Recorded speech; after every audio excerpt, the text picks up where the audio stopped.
Hello, good afternoon. Good afternoon sa Qatar. Pahapon sa Pinas. Bible sharing lang.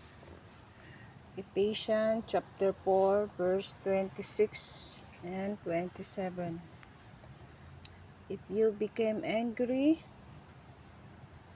do not let your anger lead you into sin. And do not stay angry all day. Don't give the devil a chance. Sa akin lang kapatid, ito lang ata yung masasabi ko na pag tayo'y galit, wag nating hayaan na yung galit ang gagabay sa atin patungo sa kasalanan. Na magkasala tayo. Tapos yung galit natin, wag yung paabutin natin ng buong araw.